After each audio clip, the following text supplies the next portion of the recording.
האם זה באמת סגולה בדוקה? הסגולה ללמוד בזה?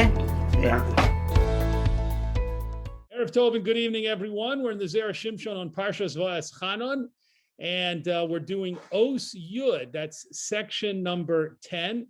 Parshas Va'eschanan talks in a large part of the parsha about mitzvos, all kinds of statements about doing the mitzvos, guarding the mitzvos, keeping the mitzvos, and how important that is. And we even have the Aseres Adibros, the 10 commandments in this week's parsha. So the Zera Shimshon apparently decided to talk about the concept of a mitzvah and to analyze specifically a pasuk in Mishlei that discusses the difference between mitzvos and Torah learning. And that's what we're going to look at in Os Yud. So let's begin with that pasuk from Mishlei. Pasuk, there is a pasuk in Mishlei. Ki ner mitzvah v'Torah or. A mitzvah, a commandment, is like a lamp, and the Torah is like light, like the light of the sun. So that pasuk is a very well-known pasuk, and the Zera Shimshon wants to delve into it and analyze its deeper meaning. And he says, Hatam shehimshil ha-mitzvah l'ner v'ha-Torah le'or. The reason that this pasuk compares a commandment to a lamp and the Torah, meaning the study of Torah, to light, the light of the sun, Mishum de Kaimalon, is because we hold, and you can see this from a Gemara in Maseches Sota, Daf Chaf Aleph Amud Aleph, we hold in that Gemara, Avera mechaba mitzvah, ve'ena mechaba Torah. A sin can, in certain situations, extinguish the merit that a person has from doing a mitzvah, but a sin cannot extinguish the merit that a person has from the study of Torah. Now, that Gemara is somewhat complicated. You have to look over there because there's an argument. Is it talking about the merit? Is it talking about protecting a person, the merit of Torah or the merit of a mitzvah, protecting them from harm? Is it talking about protecting them from doing averas and protecting them from the Yetzer Hara? So it's an intricate and very, very fascinating discussion. But in any case, the Gemara states that a person can have a certain merit from doing a mitzvah, which can be knocked out, can be extinguished by doing a certain sin. However, if the person has the merit of Torah study, that is not neutralized by committing an avera. Umisha over avera ein lo od zchus hamitzvah she'asa. And a person who does a certain transgression, he will lose. He will no longer have the merit of the mitzvos that he did. Again, in certain situations and with certain specific details being relevant. Umishum hachi, and because of this general idea, him shilam lener. The pasuk in Mishlei compares mitzvos, fulfilling commandments, to a lamp, to a candle. Shegam haner miskabeh, because a lamp or a candle can be extinguished. Aval ha'avera, but ein lo koach lidchos zechus haTorah. But doing a sin or a transgression does not have the strength to push away, to cast aside the merit that a person achieved from studying Torah. And that's why in the pasuk in Mishlei, the Torah is compared to sunlight, which it is impossible for a person to extinguish. It cannot be put out. V'zehu she'amar hakasav, and this is what is referred to in another pasuk in Mishlei, which says ner rishayim yid'ach. The lamp or the candle of the wicked will die out. And the Zera Shimshon says, what does it mean that the lamp or the candle of a wicked person will die out? It means that even when a wicked person, even when a rasha does a mitzvah or does several mitzvos, ultimately, because that person is a rasha, a wicked person, by definition, it means they do a lot of averos, they commit a lot of transgressions. Their transgressions will ultimately cancel out and extinguish the merit from their from the mitzvos that they do. However, if a person is a tzaddik, not a wicked person, but a righteous person who does mitzvos and studies Torah, then even if that person commits a sin, it will not be able to cancel out the zchus, the merit of that person's Torah study. And so that's the Zera Shimshon's first explanation as to why the pasuk in Mishlei described or compared mitzvos to ner, to lamps and candles, which can be extinguished, but compared Torah study to the light of the sun, which cannot be extinguished. And now he's going to continue and explain more differences, more distinctions between Torah and learning Torah and doing mitzvos. Second paragraph.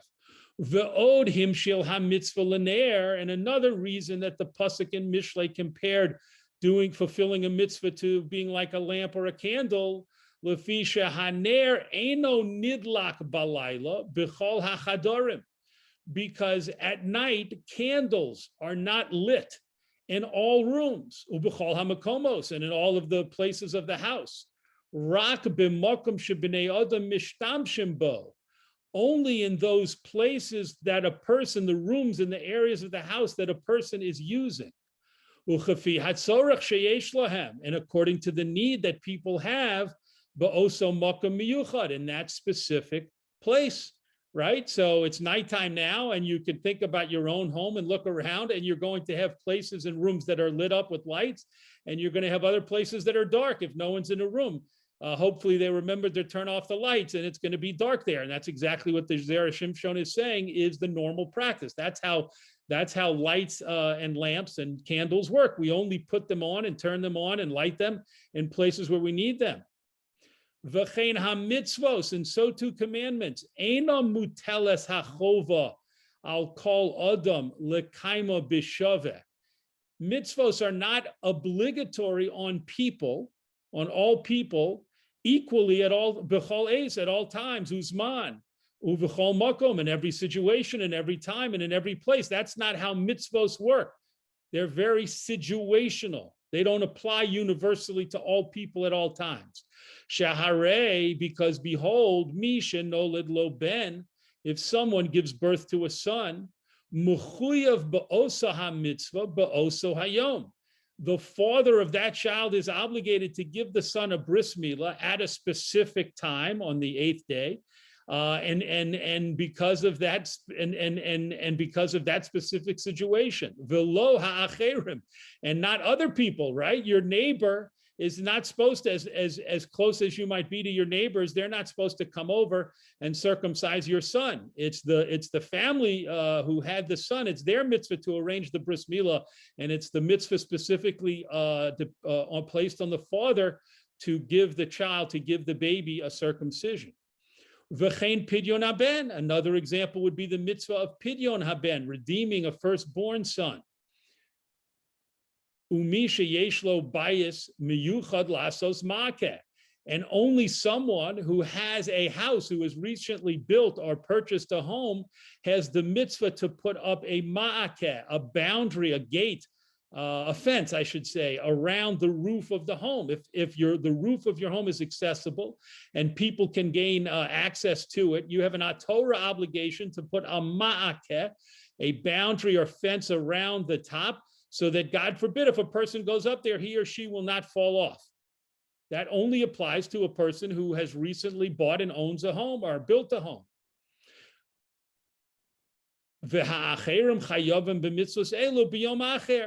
Other people might, in fact, be obligated in these mitzvos of bris milah and pidyon haben and building the makeh, the fence on the roof, but at different times, not at the same time. It's all very situational and subjective to specific people at specific times. That's how mitzvos work. V'chein hakohanim riba hakosav bahem mitzvos. And so too the Torah gave many mitzvos only to Kohanim. And if a person is not a Kohen, then he or she never becomes obligated in those mitzvos. Only Kohanim. And the mitzvos of Kohanim only apply at certain times.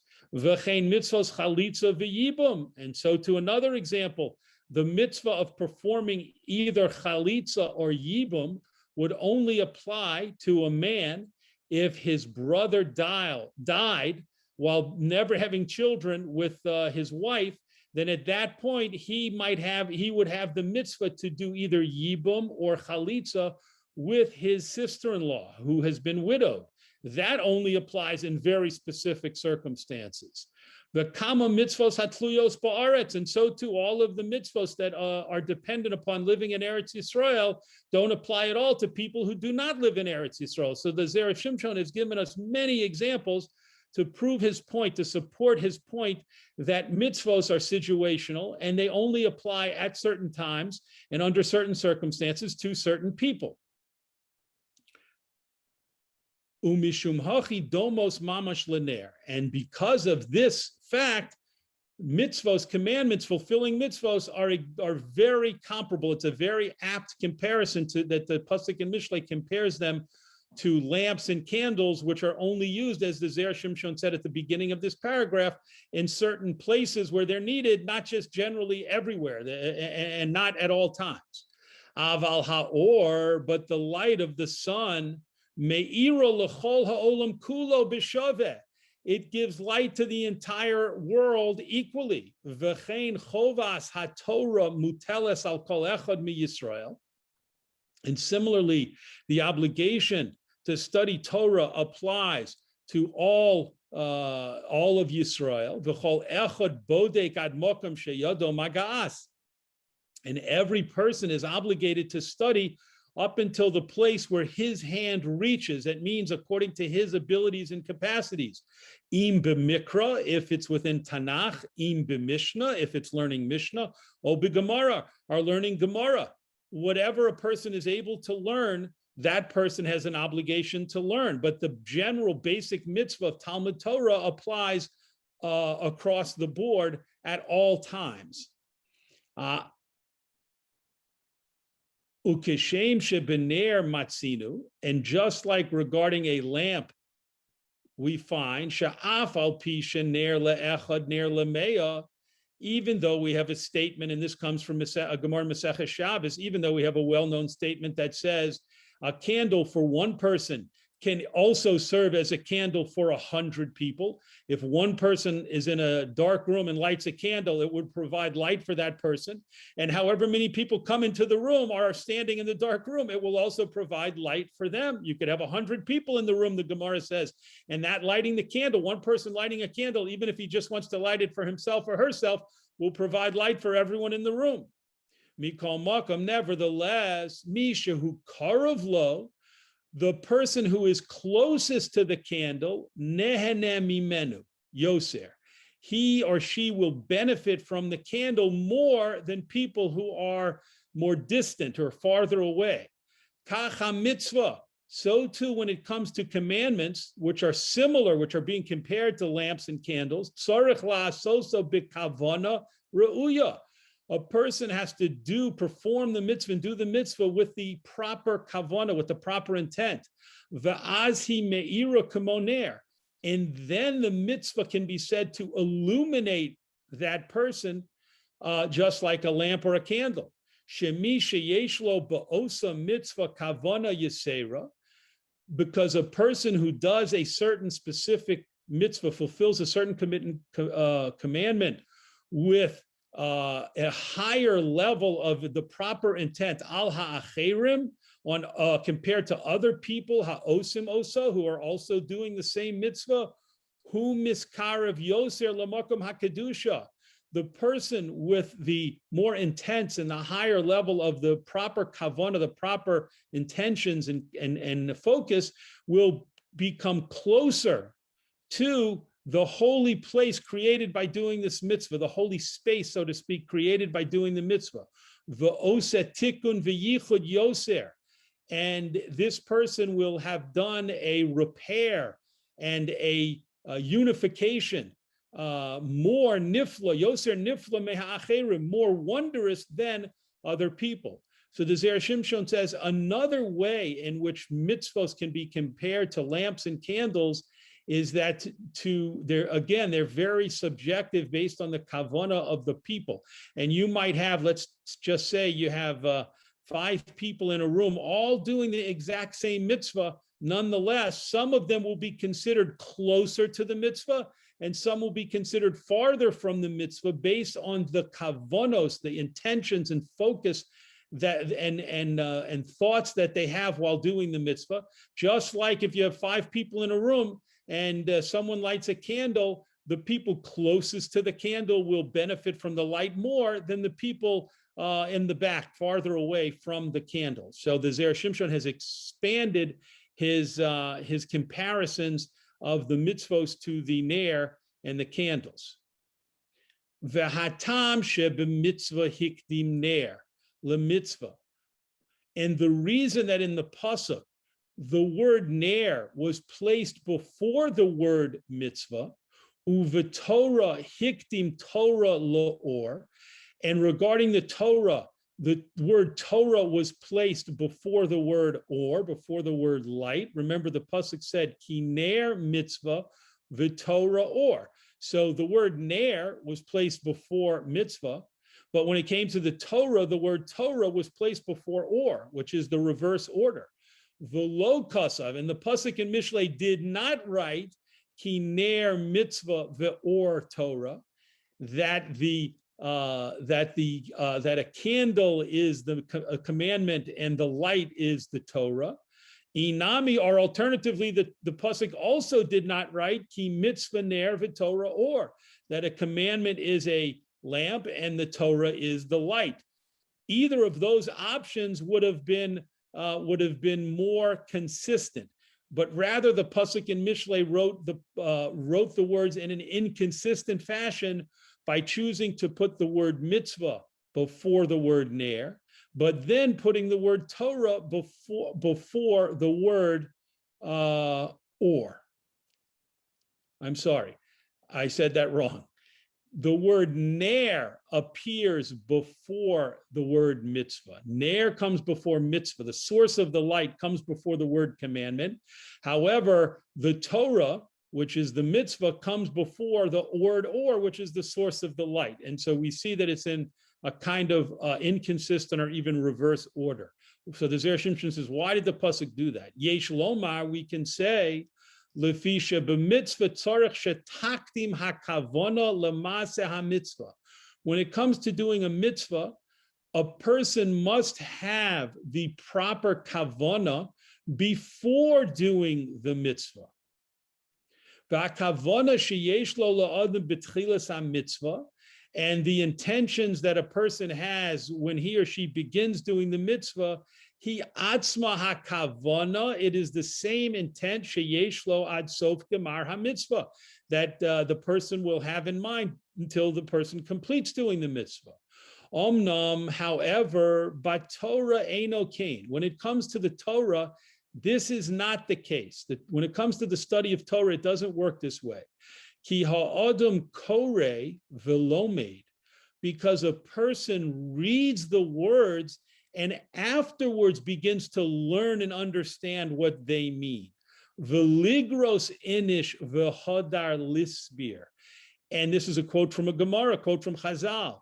A person should first read the text and afterwards try to understand it. V'afal gav de lo yoda maika omar. And the person should read the text even if he does not know what it means nonetheless.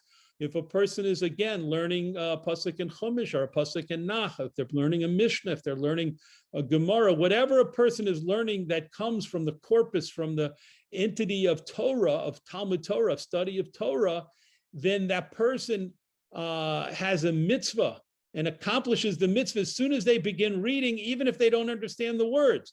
And the proper approach is to read the words first and then begin to understand it and read it again and understand it better. So the reading comes first. And afterwards, a person has to work hard and delve deeply in understanding and truly understanding the learning of what the person read. Shoel Ezra Mikodesh, and the person should ask for help from the Holy One, from HaKadosh Baruch Hu. Hashem Yair Einov Bisoroso, that Hashem should illuminate his eyes in his Torah. It's not enough. It's not sufficient for a person to think, well, I'm a bright guy, or lady, I'm a bright person, I'm reasonably smart enough, I should be able to study the Torah, the Mishnah, the Gemara, and understand it on my own. Zera Shimshon says, no, you have to do invest as much effort as you can, and of course ask other people for help, and then ask Hashem. You have to ask Hashem for help, because understanding Torah in its deepest level can only be achieved through siyata dishmaya, through assistance from heaven, through help from Hashem. Umishum hachi ksiv, and that's why the pasuk in Mishlei wrote the Torah, or it said the word Torah first before it said light. She'achar kriyas Torah, because only after reading words of Torah, boha or, then the light comes. Vehu or mamish, and it's the real light, velo ner bilvad, and not just like a light produced from a candle, which is only temporary and which cannot be compared to the light of the sun.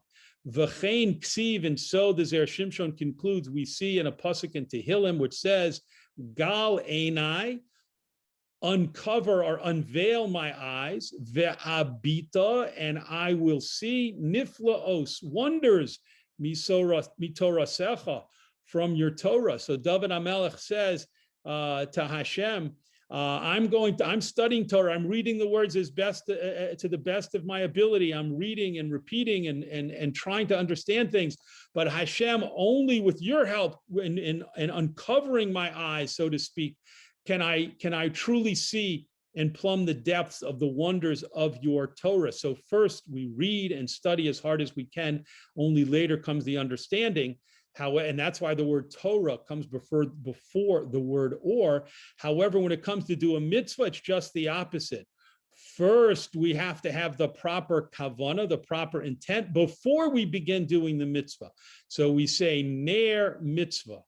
First, have the intent that is represented by the ner, the candle or the lamp, and then do the actual mitzvah, which is the opposite process when compared to Torah study. So to sum up here, the Zera Shimshon, again, connecting to the fact that Parshas Va'eschanan, our Parsha, is so full of mitzvos, and of course the Aseres HaDibros, that he decided to take a pasuk in Mishlei and go on a deep dive with us to analyze it and explain that mitzvos, the zechuyos, the phenomenon of doing a mitzvah and the merit that comes with it is fundamentally different and operates differently than the phenomenon of Torah study and the merit that comes with it. God willing, we'll learn the Torah, learn the Zera Shimshon again together next week on next week's Parsha.